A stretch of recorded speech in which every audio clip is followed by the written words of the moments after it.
The year was 2147. Space travel was common. Humans had built colonies on other planets. Some were even outside the solar system. Life was good for many, but not everything was known about humans. Science still had secrets to uncover. On a faraway planet called New Carson, a man named Daniel Ross worked in a mining station. He was strong, quiet, and liked his job. He wasn't a scientist or a soldier, just a regular guy doing hard work. He helped build tunnels deep into the planet's crust.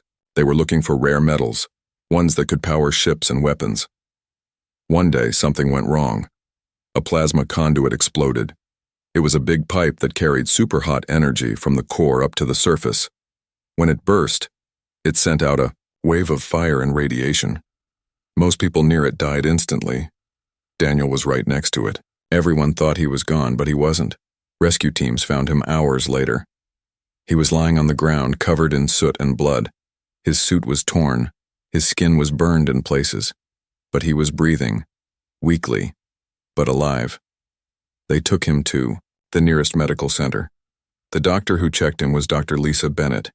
She was a xenobiologist. She studied alien life. But now she was looking at a human body that should have been dead. "This doesn't make sense," she said, checking the scans. Daniel's burns were healing. Fast. Too fast. His cells were repairing themselves like machines. And his DNA? It looked different. Parts of it were changing. Adapting. She ran more tests. She compared his blood before and after the accident. The results shocked her. His DNA was rewriting itself. Not randomly. Not like mutations. It was adjusting, reacting to the damage. Fixing what was broken. Improving what was weak. Dr. Bennett didn't tell anyone at first. She kept the data secret. She wanted to understand what she was seeing. She ran simulations. She read old reports. And she found something strange. There were other cases like this. In another colony, a woman survived a fall from orbit. Her ship broke apart, but she landed in snow and walked away with bruises. Another case. A child swam through a lake full of acid and came out unharmed. And then there was Daniel. He was released from the hospital 2 days after the explosion. No scars, no pain, just tired. He went back to work. Tried to forget what happened, but Dr. Bennett couldn't forget. She sent a message to a friend, someone who worked with the Interstellar Alliance. That was the group that managed relations between species. Humans were part of it. Not all aliens liked humans. Some saw them as loud. Others saw them as dangerous. But no one had ever seen anything like this. Her message said, "We need to talk. I think we've misunderstood humans." Weeks passed. Dr. Bennett kept studying Daniel. She asked him questions. How did he feel? Did he notice any changes? He said no. Nothing felt different. Except maybe he didn't get sick as often. She scanned him again. His DNA was changing again. This time, it looked like it was preparing for cold, like it knew he would be exposed to freezing temperatures soon. She started to believe something impossible. Human bodies weren't just surviving danger, they were learning from it, adapting in real time, like they were made to survive anything. Meanwhile, in another part of space, a Marine named Marcus Ellis was on a joint mission with the Qatar. The Qatar were reptilian aliens, tall, fast, deadly. They respected strength and discipline. The mission was to clear out a rebel base on a moon called Virex 9. The rebels used a powerful toxin. It melted armor and flesh alike. The Qatar soldiers wore protective suits. Marcus didn't. He was told it wasn't needed. The toxin was unstable. It wouldn't last long. He was wrong. As soon as they entered the base, the toxin hit. The Qatar fell first. Their suits cracked. Their skin bubbled. Within minutes, they were dead. Marcus stayed standing. He coughed. Black fluid came out of his mouth. He staggered, then collapsed. The other humans thought he was dead. But 6 hours later, he woke up. No burns, no pain, just hungry. He was taken to a medical ship. The doctors ran tests. They couldn't find any trace of the toxin in his body. None. It was like it had never touched him. But there were changes. His eyes were clearer, his muscles tighter, his reflexes faster. He didn't know why he survived, but the doctors knew something was wrong. Or maybe right. Depends on who you ask. Back on Earth, the Interstellar Alliance held a meeting.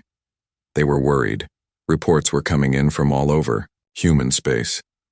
Strange things were happening, people surviving impossible odds, bodies healing in ways no other species could. Some even showed signs of genetic evolution within their lifetimes. Aliens began to talk, quietly, nervously. What if humans were not just different? What if they were dangerous? What if they were evolving? And worse, what if they were designed this way? Dr. Bennett was called to a secret facility. She brought her findings, including Daniel's DNA scans. A group of scientists and diplomats listened as she spoke. Human biology is not behaving like any other known species, she said. It's adaptive, reactive, almost intelligent. One of the diplomats asked, "Are you saying humans are evolving?" "No," she replied. "I'm saying they're adapting, in real time, to whatever tries to kill them." Silence filled the room, then another voice. "If that's true, what happens when they face something worse than we've seen?" Nobody answered, because nobody knew. Meanwhile, Daniel and Marcus didn't know what was happening. They were just living their lives. But others were watching. Others were afraid. And somewhere in the stars, something ancient stirred. Something that remembered what humans really were and what they were made to become. The news spread slowly at first, not through the public but behind closed doors. In quiet meetings between scientists, diplomats, and military leaders, reports were coming in from across human space. People surviving things that should have killed them. Again and again. Daniel Ross was back at work. Life went on. He tried to forget what happened, tried to ignore the way his body felt different, stronger, sharper, more aware. He didn't know someone was watching him. On another world, Marcus Ellis was under observation. After surviving the toxin attack, he was pulled from active duty. The Alliance wanted to study him. They ran tests, asked questions, made him do strange things like hold his breath for minutes or walk through freezing cold rooms with no clothes on. He did everything they asked. He wasn't sure why. Maybe because it was easier than saying no, or maybe because part of him liked knowing he could do those things now. But then something else happened. One night during a training exercise, a soldier shot him by accident, a bullet to the chest. Armor stopped most of the impact, but the round still broke skin. Blood came out. Everyone panicked. Marcus fell to the ground. Medics rushed over. But when they checked him, the wound was already closing. Not fast like a machine, but faster than any human should heal. One medic whispered, "What the hell?" They stitched the wound just in case, but the skin beneath was already knitting itself together. Word got out, not just among soldiers, but up the chain of command. Something was wrong with humans. Or maybe right. Depends who you ask. Meanwhile, Dr. Lisa Bennett was no longer working alone. She had been moved to a secret research base orbiting the planet Nova 7. Other scientists were there, some human, some alien. They were studying data from Daniel, Marcus, and others like them. They called it Project Adapt. The goal, understand what was happening to human biology. The fear that they might not be able to control it. In one meeting, a Xelari scientist spoke.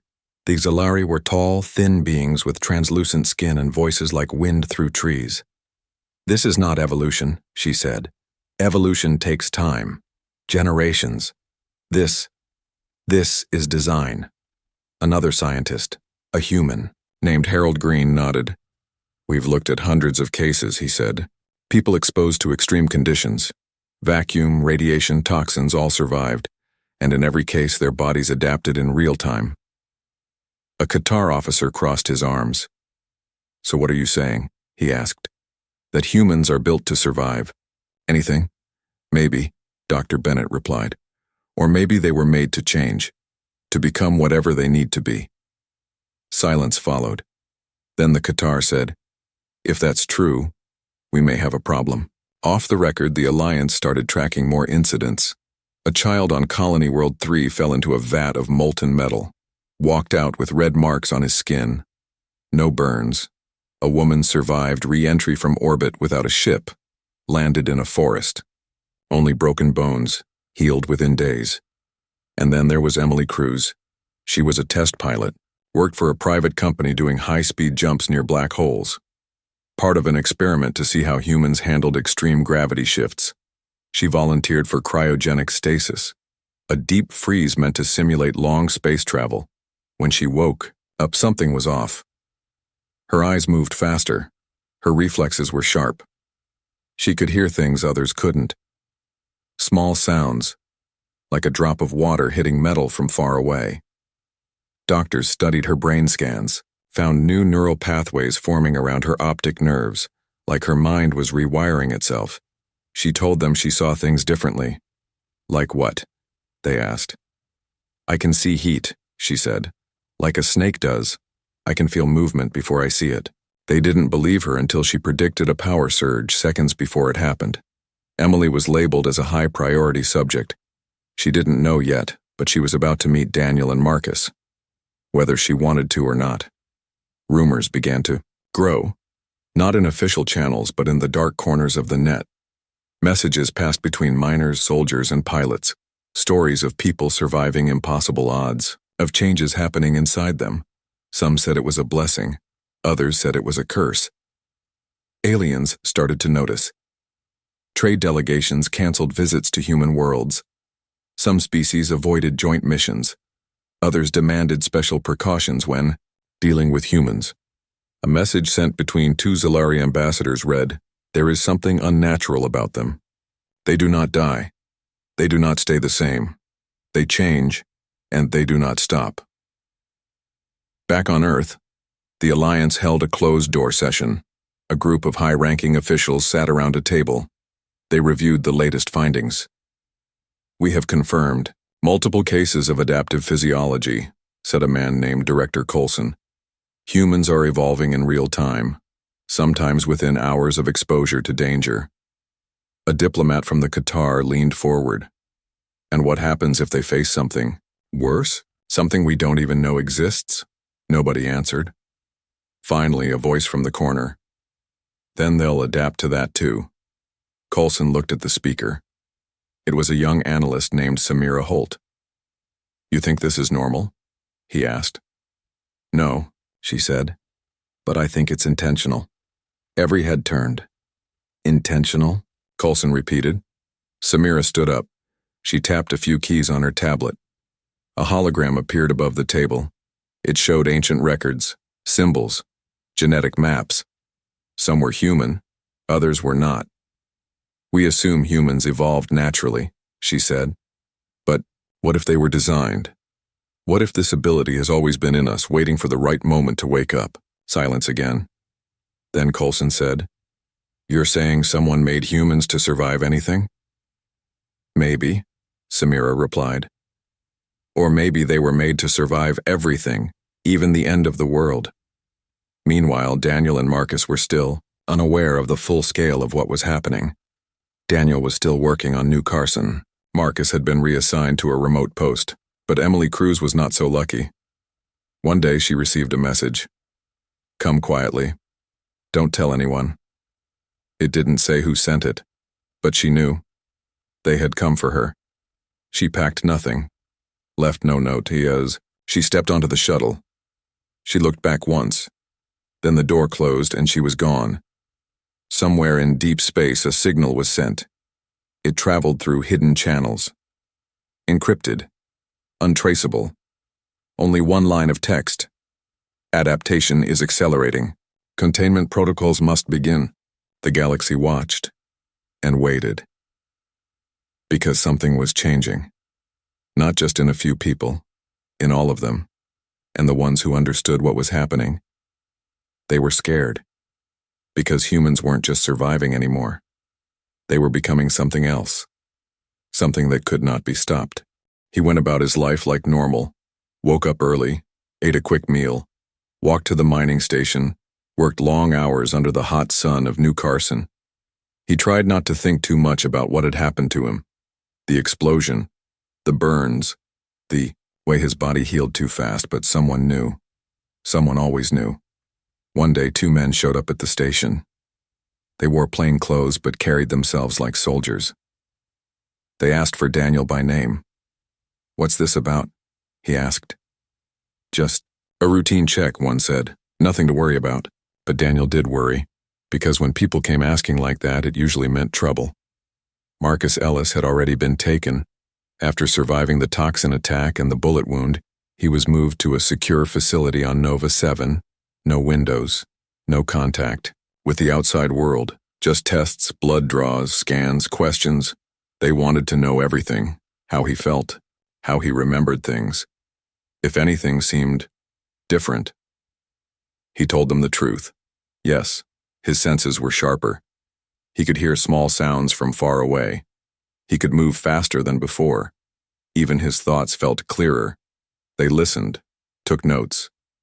Never told him why. Then one night the lights went out.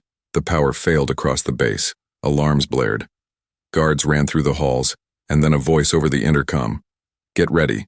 We're getting you out." Marcus barely had time to react before the door unlocked. A woman stood there, Emily Cruz. She looked at him and smiled. "You coming or what?" They ran, through darkened halls, past unconscious guards, into an emergency shuttle bay. Marcus didn't ask questions, not yet, he just followed. When they reached the shuttle, Emily handed him a pistol. "If anyone tries to stop us," she said, "shoot first." The shuttle doors opened. A small ship waited outside. A man sat inside. "Name's Luke," he said. "I'll explain later. Let's go." They lifted off. Left the station behind. As they flew into space, Marcus finally spoke. "Who are you people?" Emily looked at him. "We're the ones who don't want you locked up." Back on Earth, the Alliance was in chaos. Word had spread. Not just among humans, but among aliens. Humans were changing. Not just a few, many. Some called it evolution. Others called it something worse. Fear grew. Trade routes slowed. Joint missions were canceled. Some alien leaders demanded action. "Contain them," said a Qatar diplomat. "Before it's too late." "Contain how?" asked a Zilari scientist. "You saw what happened to the test subjects. Every attempt to replicate human biology ended in failure." "Then maybe," another voice said, "we shouldn't try to copy them." "Then what do we do?" someone else asked. No one answered, because no one had a good answer. Meanwhile, Daniel was on the run. The two men who came to get him weren't alone. More showed up after. Soldiers, agents, people in suits with cold eyes. He barely escaped. With help from a friend, he stole a transport ship and jumped into space. He didn't know where he was going, only that he couldn't stay. He found a signal, a message sent in code. It said, "If you're reading this, you're not safe. Come find us." He followed the coordinates. 3 days later, he arrived. The ship was waiting. So were Marcus and Emily. And Luke. "Welcome aboard," Luke said. Daniel stepped inside. "What now?" he asked. Emily smiled. "Now," she said, "we learn the truth." They traveled for weeks, jumped from system to system, avoided patrol ships, used old routes that most had forgotten. Finally, they reached their destination, an abandoned research station orbiting a dead star. No life, no signals, just silence. They docked and entered the station. Inside, everything was covered in dust. But the files were still there. Dr. Bennett's work, Samira Holt's findings, secret reports from the Alliance. They read everything. And slowly, the pieces came together. Humans weren't evolving. They were waking up. Something ancient had been hiding inside them, buried deep in their DNA. Waiting. For what? That part wasn't clear, but the record suggested something impossible. Millions of years ago, a powerful species ruled the galaxy. They created life across many worlds, including Earth. But humans? They were different, not just another species. Weapon, designed to survive anything, adapt to everything, spread uncontrollably. The creators feared what they had made, so they sealed it away, buried it in the human genome, locked it behind layers of genetic code, hoping it would never wake up. But now, it was awake. Marcus read the last file. He closed his eyes. "This changes everything," he said. Emily nodded. "Yeah," she said, "and it's only going to get worse." Daniel looked at them. "Why worse?" "Because the Alliance knows," Luke said, "and they won't let this happen without trying to stop it." "Stop what?" Daniel asked. "Us," Emily said. "They're going to hunt us," Luke added. "All of us." Back on Earth, Director Coulson stood in a dark room, a screen in front of him, images of Daniel, Marcus, and Emily. Below them, a list of names, hundreds, thousands, people, all over human space showing signs of adaptation. He turned to a general beside him. "We can't contain them all," the general said. Coulson nodded. "Then we do what we must." "And that is?" Coulson looked at the screen. "We prepare for war." Somewhere far away in the cold void of space, a signal was sent. Encrypted. Hidden. Only one line. "They know. Containment has failed. Phase 2 begins." The galaxy watched. And waited. Because something was happening. Not just to a few people. To all of them. And the ones who understood what was coming. They were afraid. Not because humans were weak, but because they were becoming something stronger. Something that could not be stopped. Something that would change the stars forever. The Alliance moved fast. Once the escapees vanished into deep space, Director Coulson gave the order. Find them, stop them, silence the truth. They were no longer just subjects. They were threats, and the files they had stolen, classified, dangerous, truth that could change everything. Daniel, Marcus, Emily, and Luke stayed on the move. Their ship, the Wanderer E, was old but fast. It could jump between systems without leaving a trace. They changed routes every few hours, avoided known space lanes, used fake transponder codes, but they knew it wouldn't last forever. "They're going to find us," Daniel said one night. "They already are," Emily replied. "We just haven't seen them yet." Marcus sat near the control panel, watching scans for enemy ships. He looked tired, not from lack of sleep, from thinking too much. He kept going over what he had read back at the research station. Humans weren't natural. They were made. Designed. Weapon meant to survive anything, meant to spread, to take over. He didn't like the sound of that. "If we really are some kind of weapon," he said, "then who made us? And why?" Emily didn't answer right away. She stared out the window, at the stars. "Maybe someone else was afraid," she finally said. "Maybe they created us to fight something worse." Luke leaned against the wall. "Or maybe they regretted making us," he said. "That's why they locked it away, buried it in our DNA." Daniel shook his head. "Doesn't matter who made us," he said. "What matters is what we become now." Meanwhile, back at Alliance headquarters, Coulson called another meeting. This time, the room was full. Scientists, diplomats, military leaders, even alien representatives. The Qatar, Xilari, and others had been watching closely. Now, they demanded answers. "You told us humans were unstable," said a Qatar general. "Now you say they were designed?" Coulson nodded. "Yes, or at least their biology was not random. We have evidence suggesting they were engineered." A Xilari scientist spoke next. "By whom?" "Unknown," Coulson said. "But whoever did, they tried to hide it, bury it under layers of genetic code." A human diplomat asked, "And now that it's awake?" Silence. Then Coulson answered, "Then we may not be able to stop it." Another silence. Longer this time. Then the Qatar general stood. "Then containment is no longer enough." Everyone knew what he meant. It wasn't just about hiding the truth anymore, it was about control, or destruction. On the Wanderer, the crew found a new lead, a signal, weak, buried in static. But it was there.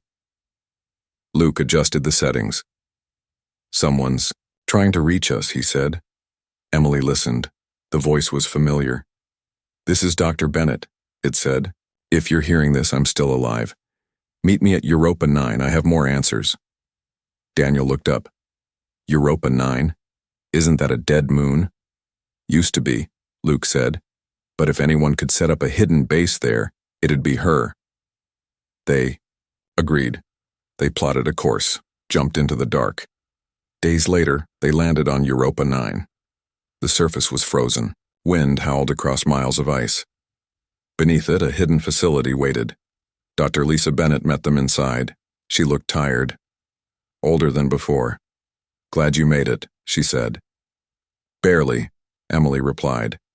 "They're hunting us." Bennett nodded. "I know. But we don't have time to hide. We need to act." She led them to a large screen. It showed maps, data, DNA sequences. "I've been studying this since the beginning," she said. "Since Daniel survived that explosion." She turned to face them. "Here's what we know. Humans are changing, adapting faster than ever. And it's not random." Marcus crossed his arms. "So what does that mean?" "It means," she said, "that whatever was buried in us is waking up. And it's not stopping." Daniel frowned. "Then what happens? When it finishes waking up?" Bennett looked at him. "We don't know. But we do know this. When it first happened, millions of years ago, it ended a civilization." Marcus took a step back. "Wait. You're saying humans destroyed an entire species?" "No," she said. "We don't think they did it on purpose. We think the adaptation became uncontrollable. The creators couldn't stop it. So they sealed it away." Emily looked at the screen. "And now it's loose again?" "Yes," Bennett said. "And the Alliance knows," Luke swore under his breath. "Then we don't have much time." Bennett nodded. "No. And if we want to stop this before it gets worse, we need to understand what we're becoming." Back at Alliance Command, Coulson reviewed new reports. More cases. People showing signs of adaptation, some minor, others extreme. One man walked through a radiation storm and came out with glowing skin. Woman fell into a black hole's gravity well and returned unharmed. And then there were rumors, whispers from soldiers, stories of people healing in seconds, of minds connecting without words, of bodies changing overnight. Coulson stood at the window, watching the stars. His phone buzzed. A message. "Containment has failed. Phase 2 begins." He closed his eyes. Phase 2.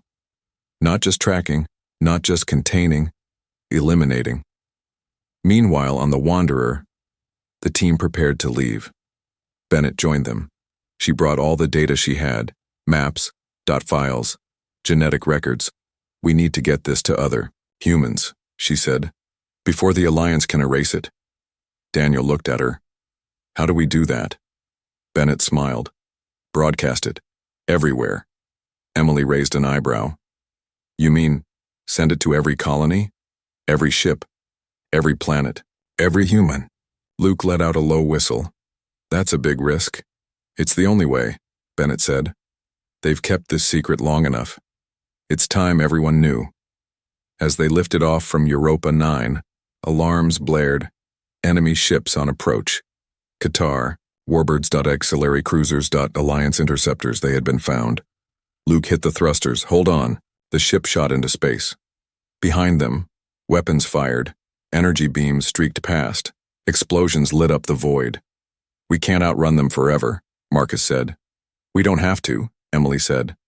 "Just long enough to send the signal." Bennett worked quickly, connected to the ship's comm system, loaded the files, set the broadcast. One button left. "Ready?" she asked. Everyone nodded. She pressed it.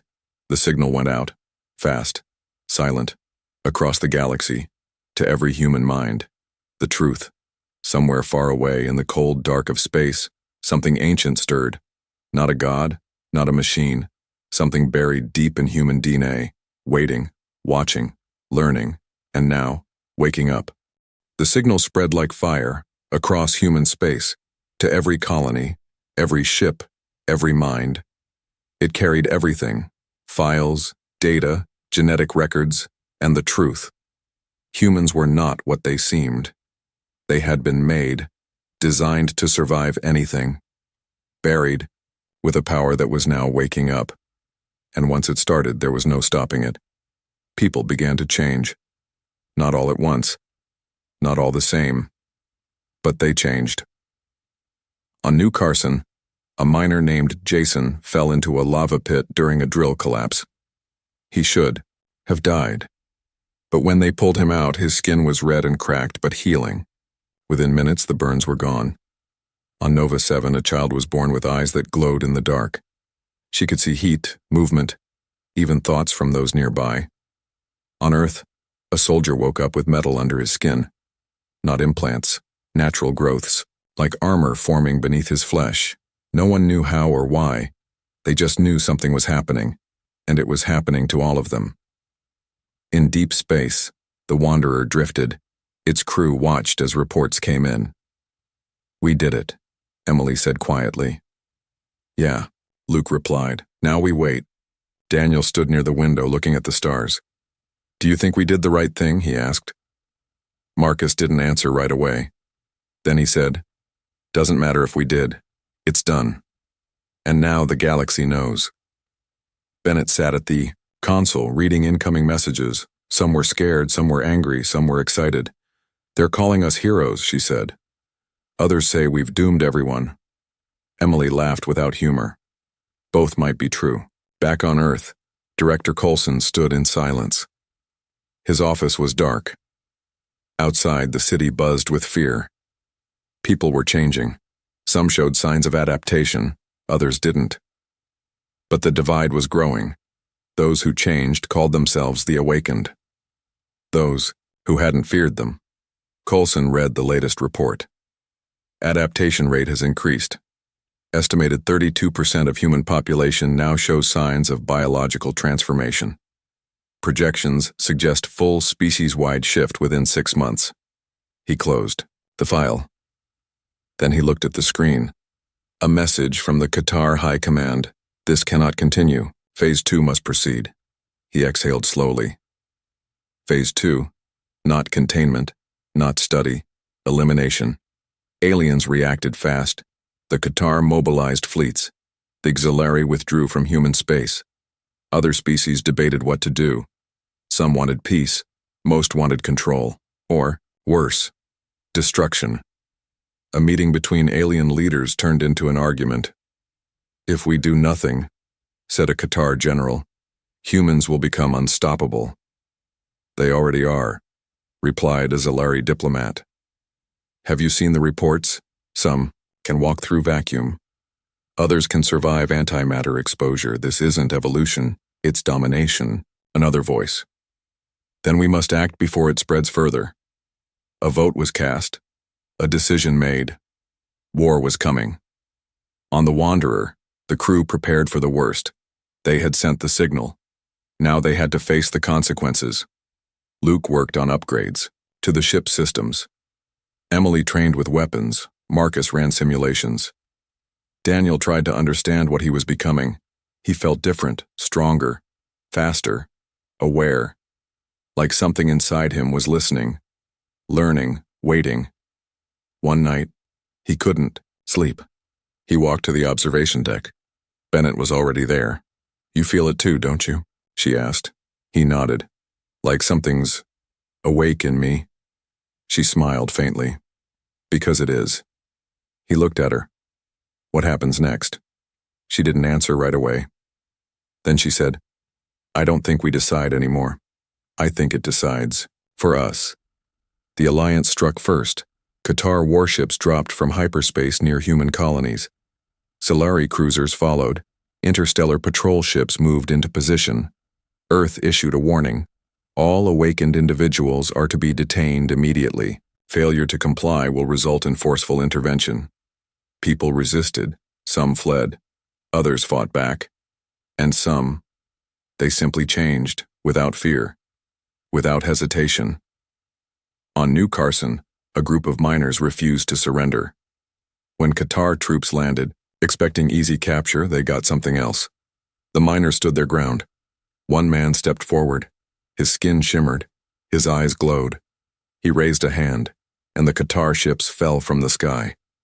Not shot down. Just stopped, as if gravity itself had rejected them. On Nova 7, Marines surrounded a hospital. Inside, a woman gave birth to twins. As soon as they took their first breath, the lights flickered. The walls hummed. The air grew heavy. Then the soldiers. Weapons failed. Their suits cracked. Their minds filled with voices they couldn't understand. They fled. The twins never cried.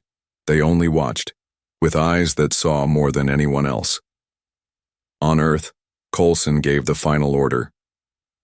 Target all known. Awakened locations, strike hard, strike fast. Missiles launched, ships fired. Ground forces moved in, but it didn't work. The awakened didn't die. They adapted. Some turned invisible, others became untouchable. A few didn't move at all. They just watched and waited until something inside them said it was time. In deep space, Daniel stood at the front of the Wanderer. He looked at the stars, felt the pull, the call. He turned to the others. "It's time," he said. "Time for what?" Emily asked. He smiled. "To show them what we really are." Marcus looked at him. "You know what's going to happen, don't you?" Daniel nodded. "Yes. And so do you." Emily stepped closer. "Then let's go." The awakened rose. Not as soldiers, not as weapons, as something new. They reached out, not with hands, with thought, with presence, with power, and the galaxy listened and understood. They were not afraid of space. Space was afraid of them. The war lasted 3 weeks, maybe less. Time blurred. Ships fell, planets burned. But the awakened did not stop. They moved like shadows, spoke without words, became whatever they needed to be. And when it was over, the alliance was broken. The Qatar retreated. The Zilari vanished. Humanity stood alone, changed, awake, free. Years later, stories remained, of what happened, of what humans became. Some called it evolution. Others called it awakening. A few whispered of something older, something buried, something waiting. But across the stars, one truth remained. Humans were no longer just another species. They were something else, something the galaxy had never seen. And they were just getting started.